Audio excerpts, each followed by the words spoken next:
ये है कि नहीं है साहब? ये नहीं है आपकी बात, सरकार भाजपा की बनेगी, पर हिसाब से भाजपा का विधायक आएगा। अरे आप मैं जिताऊं मुझे, नहीं नहीं मैं आप तुझे जिताऊं मैं। पकड़ लो इसको, अरे इसको पकड़ लो, ले जाओ पकड़ के, ले जाओ पकड़ के बाहर। हिम्मत कैसी होगी इसकी? अरे पकड़ के ले जाओ इसको बाहर। कि हिसार का भी एक वीडियो वायरल हुआ था ना, जिसमें वो लड़के का वायरल हुआ था, लड़के का लड़का भी यही होगा। ये क्या नाम है दोस्त आपका? उमंग नाम है जी। उमंग। तो आप ही का वीडियो वायरल हुआ? हाँ जी। उमंग बावेजा, हाँ जी। वो जो हरमन बावेजा वाला बावेजा वही? हाँ है तो वही, पर हरमन नहीं है। अच्छा, उमंग है। तो क्या हुआ था गुरु यार, तुम्हारा बहुत वीडियो वायरल हुआ। वो बात ये थी कि कमल गुप्ता के प्रति अब की बार लोगों में थोड़ा सा रुझान गलत है। मेन बात इन्होंने ये क्या करी है, जनता किसी से दुखी है। इन्होंने क्या करवाया, एक याशी कंपनी के नाम से एक कंपनी को टेंडर दिया कि प्रॉपर्टी का यहाँ पे सर्वे हो कि कैसे कैसे यहाँ पे मकान, कच्ची कॉलोनियों के भी पक्की कॉलोनियों के भी। इन्होंने क्या किया, एक ठेका दे ये दिया। तो मैं जानूंगा, पहले बताओ वहाँ क्या हुआ था? वहाँ ये हुआ कि उन्होंने जैसे पूछा, उन्होंने कहाँ की बात थी? यहाँ पंजाबी धर्मशाला पटेल नगर कैंप की। इन्होंने पूछा कि अब की बार, मनोहर लाल जी ने पूछा, अब की बार भी भाजपा का हिसार का कैंडिडेट जीतेगा या नहीं? कोई नहीं बोला जीतेगा या नहीं। तब मैं बोला अब की बार हिसार से ये नहीं जीतेगा, कोई और जीतेगा, ये हारेगा, पर सरकार भाजपा क्या पता बना ली। फिर उसके बाद उन्होंने बोला पकड़ो इसे, फिर क्या हुआ? फिर मैं वो बोला कि हिम्मत कैसे होगी? मैं बोला इसमें हिम्मत की क्या बात है सच्चाई में। हाँ, तो फिर उन्होंने वो स्टाफ, वो जो थे कमांडो वगैरह, उन्होंने निकाल दिया। अब बात ये है कि अब जो गौतम सरदाना साहब हैं, वो अब जैसे उनको टिकट नहीं मिली भाजपा से, तो वो क्या कह रहे हैं कि कमल गुप्ता ने ये चीज़ गलत करी है।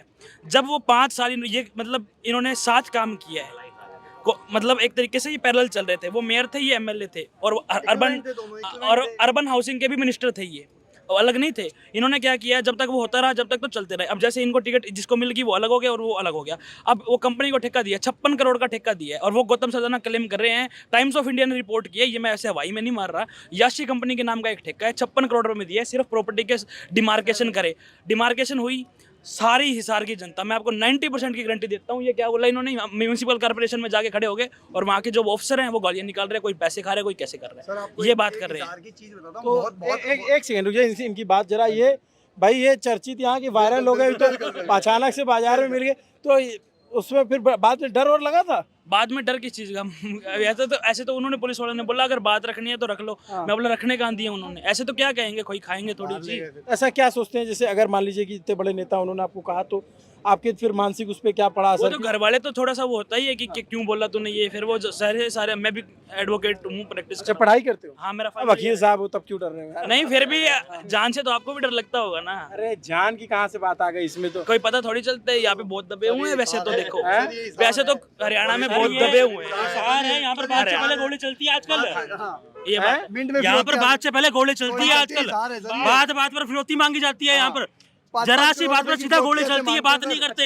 ये बताओ आप जो है कि जैसे जब आप कह रहे थे कि बीजेपी की सरकार आएगी, और यहाँ पे कमल गुप्ता से क्यों नाराज किया? कमल गुप्ता से नाराज है, जो डेवलपमेंट का काम हुआ है वो इंडीड हुआ है, अलग है वो। पर जो जनता की ग्रीवेंसीज है उनको सोल्व करवाने के लिए अगर कोई उनके कार्यालय में जाता है तो वो कहते हैं साहब सो रहे हैं, साहब चंडीगढ़ है, और अलग ही दिख रहा है। उनकी गाड़ी भी वहाँ खड़ी है, उनकी एस्कॉर्ट भी HR-03 वहाँ खड़ी है, और वो मिनिस्ट्री के वो सारे जो कमांडो होते हैं वो भी वहाँ खड़े हैं, पर वो रिस्पॉन्स नहीं करते। हमारे मोहल्ले के भी वार्ड नंबर 4 के, जहाँ वो अगर पानी भर गया तो हमने उनको मेमोरेंडम ऑफ अंडरस्टैंड MOU एक दिया कि एक तरीके का हम दे आते हैं इनको कि अंडरस्टैंड हो जाए इनको। पर इनको यार बन रहा है, बढ़िया वीडियो कोई रिस्पॉन्स नहीं, कोई रिस्पॉन्स नहीं, कोई जाने नहीं दिया, कोई बात नहीं, कोई जाने नहीं दिया उनको। और दूसरी बात, अब जो जैसे जिन को टिकट मिल गई भाजपा से वो भाजपा के हो गए। अब जैसे एक थर्ड प्रत्याशी है इंडिपेंडेंट तरुण जैन, वो भी भाजपा के संगठन मंत्री थे। अब उनको भाजपा के अंदर बहुत खामियां दिख रही हैं, जैसे गौतम सरदाना साहब को दिख रही हैं, सेम वैसे ही। अब अभी आपको किसमें लड़ाई लग रही है? लड़ाई तो देखो अब की बार 2 में ही है, सवित्री जिंदल और वो 1 या 2 पे ये आएंगे, और 5वें पे जाएंगे वो कमल गुप्ता जी। 5वें पे? चौथे और 5वें की भी फाइट है उनकी फाइट चौथे नंबर से है। उनकी फाइट है ना, जो आप समझो क्लोरोलॉजिकली उसकी फाइट चौथे नंबर वाले से, 3rd 4th से उससे। आप पहली बार वोट करोगे या पहले कर चुके? मैंने लोकसभा में करा था पहली बार, अब की बार इसमें जो जनरल इलेक्शन हुए थे। क्या सोच के वोट किया उसमें? तब उसमें मेरे अलग डेवलपमेंट के मुद्दे थे और अलग सिस्टम था कि एक बीजेपी ने इस बार गेम खेला है। बीजेपी ने गेम क्या खेला है, कमल गुप्ता को टिकट दे दी। हिसार में कोई नहीं चाहता था उनको टिकट मिले, क्यों? पिछले 10 सालों से उन्होंने कुछ नहीं करा। जैसे भाई साहब ने बताया, ऑफिस में चल जाओ मिलते ही नहीं थे, चाहे वो अंदर बैठे थे। वो इंदौर के हैं, हिसार के हैं ही नहीं। तो बीजेपी ने क्या गेम खेल ली, बैक डोर से टिकट दे दी अपने ही बंदों को, मतलब इलीगली।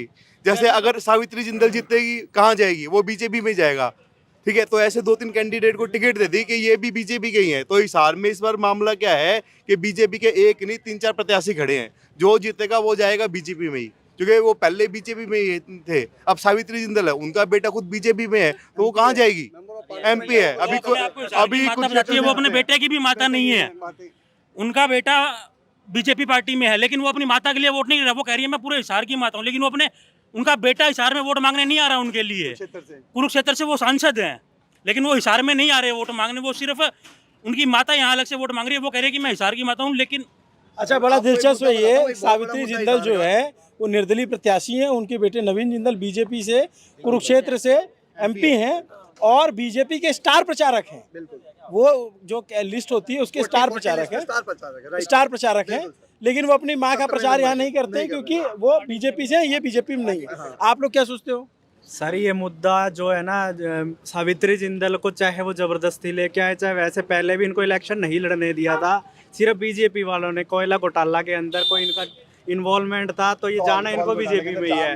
लेकिन कमल गुप्ता जी ने 10 साल में कुछ भी नहीं किया। हम भी रेडी संचालक हैं, 10 शुरू से यहीं पे लगा रहे हैं, झूठे वादे करते हैं जी। यहाँ पर हमने उनका प्रोग्राम किया था, उन्होंने हमसे वादा किया कि अगर हमें आप जिताओगे तो आपकी रेडियाँ पक्की कर दी जाएगी। लेकिन 10 साल हो गए सर, सिर्फ आश्वासन, और हमारी 8-9 बजे रेडियाँ लगती है सर। कोई मतलब हिसार के अंदर तो खड्डे इतने, और वो न्यूज़ चैनल पर बेशर्मी के तेरे बोलते हैं कि शहर में एक भी खड्डा नहीं है।